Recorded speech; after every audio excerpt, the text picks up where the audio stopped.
SCO summit में प्रधानमंत्री मोदी ने आतंकवाद का मुद्दा उठाया। शांति के लिए आतंक बड़ा खतरा है, साइबर आतंकवाद से भी निपटना जरूरी।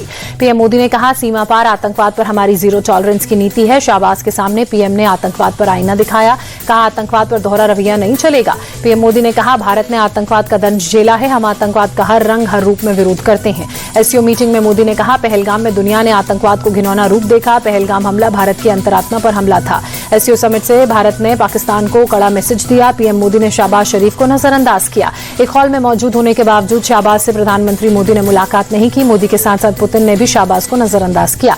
चीन के तेंजिन में शंघाई सहयोग संगठन शिखर सम्मेलन की प्लेनरी सेशन में पुतिन, जिनपिंग समेत दूसरे राष्ट्राध्यक्षों के साथ प्रधानमंत्री मोदी नजर आए। पुतिन के साथ मोदी की केमिस्ट्री नजर आई, जो बेहतर थी। चीन के अखबारों में छाए पीएम मोदी, प्रमुखता से जिनपिंग और पीएम मोदी की बैठक की खबरें। पुतिन, जिनपिंग और मोदी की तिकड़ी की तस्वीरें भी मीडिया में छाई। काफी खुशनुमा माहौल में बात करते तीनों नेता दिखे।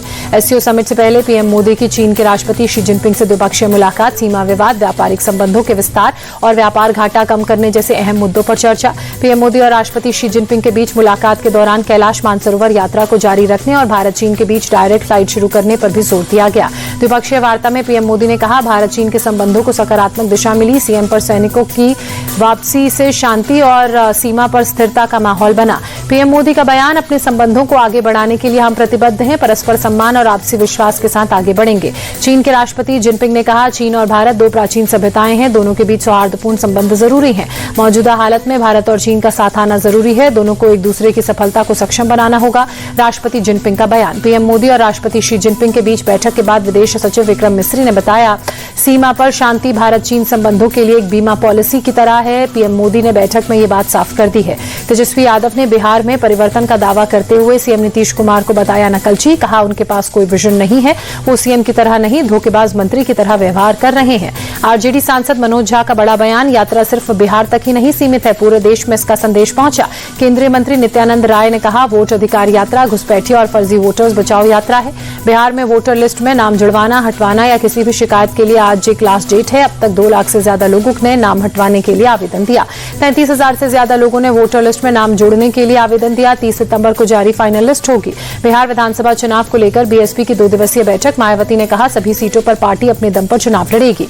ऑयल कंपनियों ने कमर्शियल एलपीजी गैस सिलेंडर की कीमत में कटौती का ऐलान किया। 19 किलो का कमर्शियल सिलेंडर आज से 51 रुपए 50 पैसे सस्ता हुआ। दिल्ली में आज से 19 किलो के एलपीजी गैस सिलेंडर की कीमत 1,580 रुपए हुई। घरेलू एलपीजी गैस सिलेंडर की कीमत में कटौती नहीं की गई।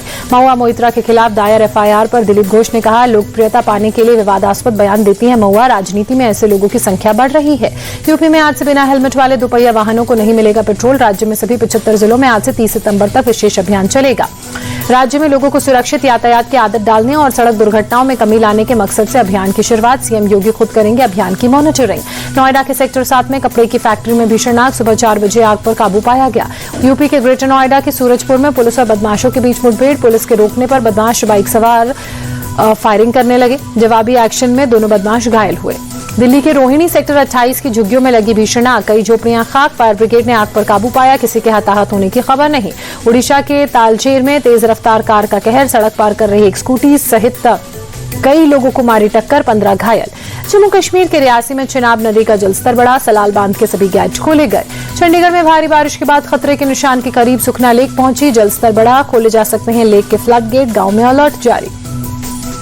दिल्ली में यमुना नदी उफान पर, खतरे के निशान के ऊपर बह रहा पानी, नदी के किनारे निचले इलाकों में भरा पानी। दिल्ली में कल शाम बाढ़ जैसे हालात होने की पूरी आशंका। हथनीकुंड बैराज से 9 लाख क्यूसेक से ज्यादा पानी छोड़ा गया। दिल्ली के गड़ी मांडू, उस्मानपुरा, यमुना बाजार, मयूर विहार, पुस्ता, ओखला के निचले इलाकों में पानी भरने की आशंका। दिल्ली में बस अड्डे के पास भी पहुंच सकता है पानी। उत्तराखंड के खटीमा में तेज बारिश, प्रदेश के कई इलाकों में बारिश का अलर्ट। मुंबई में गणेश पूजा की धूम, लालबागचे राजा के दर्शन के लिए श्रद्धालुओं का तांता। भूकंप के भयानक झटकों से हिला अफगानिस्तान, रात 12 बजे से सुबह 5 बजे तक कई झटके, 6.3 की तीव्रता से लेकर 5 की तीव्रता तक के 20 झटके आए। 20 लोगों ने जान गंवाई। जम्मू कश्मीर से लेकर दिल्ली एनसीआर तक महसूस हुए झटके। फिलहाल भारत में भूकंप से नुकसान की खबर नहीं। एशिया हॉकी कप में भारत का विजयी अभियान, चीन के बाद जापान को भी 3-2 से शिकस्त दी। आज कजाकिस्तान से खेलेगा अपना आखिरी मुकाबला, आखिरी लीग मैच होगा। भारत लगातार दूसरी जीत से पूल में टॉप पर पहुंचा। सुपर 4 में भारत ने अपनी जगह बनाई। हॉकी इंडिया का जनवरी 2026 में आयोजन होगा। भारत की 8 टीमें लेंगी लीग में हिस्सा। इंटरनेशनल T20 लीग खेलेंगे रविचंद्रन अश्विन।